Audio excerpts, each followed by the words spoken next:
అమ్మ ఈరోజు ఏం కర్రీ చేస్తున్నావు? ఏం కర్రీ కావాలి నీకు? ములక్కాయ కర్రీ చేయి. సరే. హాయ్ గాయస్, ఈరోజు మనం ములక్కాయ టమాటా ఎగ్ కర్రీ చేసుకుందాం. ముందుగా మనం ఎగ్స్ బాయిల్ చేసుకుందామండి. దానికోసం ఒక బౌల్లో వాటర్ పోసుకుందాము. కోడిగుడ్లు కుక్కర్లో వేసి బాయిల్ చేసుకుంటే త్వరగా బాయిల్ అయిపోతుంది. కుక్కర్కి మూత పెట్టేసి 2 విజిల్స్ వచ్చేంత వరకు ఉంచుదాం.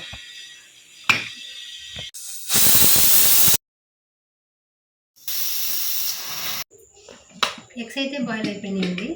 మనం ఈ కర్రీకి కావాల్సిన కూరగాయలన్నీ కట్ చేసి పెట్టుకుందామండి. ఇప్పుడు నేను ఈ ఎగ్స్ చెక్కు తీసేలోపు మా బాబుని పిలిచి ఆ కూరగాయలు కట్ చేయమని చెప్తాను. అవి ఏంటి మమ్మీ? ఇట్లానండి. ఎగ్స్ చెక్కు తీసేలోపు నువ్వు ఈ కూరగాయలు కట్ చేసేవా? అందుకే మా బాబు కలిసి తీసుకుంటున్నాను.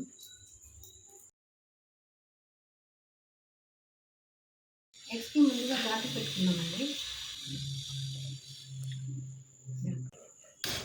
ముందుగా స్టవ్ ఆన్ చేసి ఫ్రై పెడదామండి. ఆయిల్ పోసుకుందామండి. ఎగ్స్ని కొంచెం ఆయిల్లో ఫ్రై చేద్దాము. అయితే ఫ్రై అయిపోయినాయండి. ఇప్పుడు దీన్ని ఒక బౌల్లోకి తీసుకుందాం. ములక్కాయ టమాటా ఎగ్ కర్రీకి కావలసిన పదార్థాలు చూద్దామండి. ములక్కాయలు, ఎగ్స్, ఆయిల్, అల్లం వెల్లుల్లి పేస్ట్, కారం, ధనియా పౌడర్, పసుపు, ఉప్పు, ఆనియన్స్, టమాటా, పచ్చిమిర్చి, కొత్తిమీర, దంచి పెట్టుకున్న వెల్లుల్లిపాయలు, కరివేపాకు. ఎగ్స్ ఫ్రై చేసుకున్న ప్యాన్లోనే ఆనియన్స్ వేస్తున్నానండి. పచ్చిమిర్చి వేసి లైట్గా ఫ్రై చేసుకోవాలి. ఆనియన్స్ కొంచెం ఫ్రై అయిన తర్వాత పసుపు వేసుకున్నామండి. అల్లం వెల్లుల్లి పేస్ట్ 1 స్పూన్. అల్లం వెల్లుల్లి పేస్ట్ పచ్చివాసన పోయేంత వరకు ఫ్రై చేయండి. దంచి పెట్టుకున్న వెల్లుల్లి, కరివేపాకు వేసుకున్నాము. కట్ చేసి పెట్టుకున్న ములక్కాయలు వేసుకున్నాము. ములక్కాయలు ఒక 5 నిమిషాలు ఫ్రై చేద్దామండి ఆయిల్లో. ములక్కాయలు ఒక 5 నిమిషాలు వేగారండి. టమాటా వేసుకుందాము.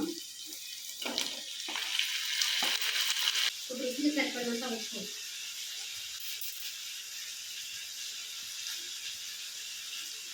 కారం,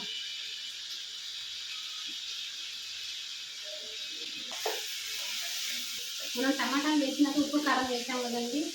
టమాటాలు మగ్గేంత వరకు ఉడకనిద్దాము. టమాటాలు సాఫ్ట్ అయ్యేంత వరకు మూత పెట్టేద్దాము. అప్పుడప్పుడు కర్రీ మాడిపోకుండా కలుపుతూ ఉండండి. ఇప్పుడు మనం కర్రీలో కొంచెం వాటర్ పోసుకుందామండి. ఇప్పుడు మనం బాయిల్ చేసి ఫ్రై చేసి పెట్టుకున్న ఎగ్స్ కర్రీలోకి వేసుకుందాము. మనం ఎగ్స్ని కట్ చేసి ఫ్రై చేసాం కాబట్టి కర్రీ ఫ్లేవర్ అనేది వెళ్ళి చాలా టేస్టీగా ఉంటుంది. మనం ఎగ్స్ వేసాం కదా, ఒక 5 నిమిషాలు మూత పెట్టేసి ఉడకనిద్దాం. 1 స్పూన్ ధనియా పౌడర్ వేసుకున్నాము. కట్ చేసి పెట్టుకున్న కొత్తిమీర వేసుకున్నాము. ఇప్పుడు ఒకసారి మొత్తం బాగా కలుపుకుందాం. ములక్కాయ టమాటా కర్రీ అయితే విత్ ఎగ్ రెడీ అయిపోయింది. ఇప్పుడు మనం దీన్ని సర్వింగ్ బౌల్లోకి తీసుకుందాము.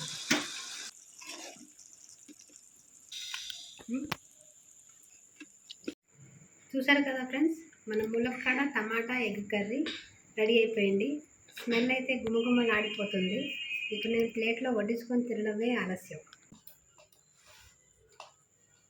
మా పిల్లలు అయితే ఈరోజు ములక్కాయ టమాటా కర్రీ అడిగారండి. మరి టేస్ట్ వాళ్ళే చెప్పాలి ఎలా ఉందో.